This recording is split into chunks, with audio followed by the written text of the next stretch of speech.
च्या जेवणात मीठ आणि साखर घालता का? थांबा. कारण 1 वर्षापूर्वी ही एक चूक बेबीच्या हेल्थवर परिणाम करू शकते. चला योग्य माहिती जाणून घेऊया.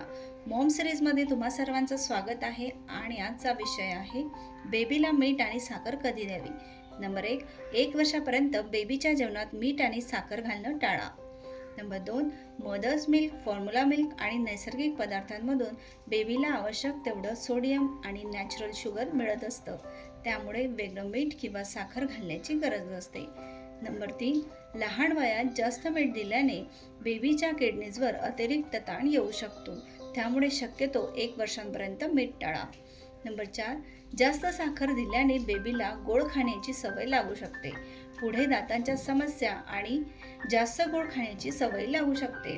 नंबर 5 बेबीला खिचडी, डाळ, भाजी, फळं आणि इतर पदार्थ त्यांच्या नॅचरल टेस्टमध्येच द्या. त्यामुळे बेबी वेगवेगळ्या चवी सहज स्वीकारायला शिकतं. नंबर 6 1 वर्षानंतर गरजेनुसार अगदी कमी प्रमाणात मीठ आणि साखर सुरू करू शकता, पण शक्य तितका नैसर्गिक आहार देण्यावर भर द्या. नंबर 7 बाहेरचे पॅकेज फूड, बिस्किट्स, चॉकलेट्स किंवा स्वीट ड्रिंक्स शक्यतो लहान वयात टाळा. यामध्ये मीठ आणि साखरेचं प्रमाण जास्त असू शकतं.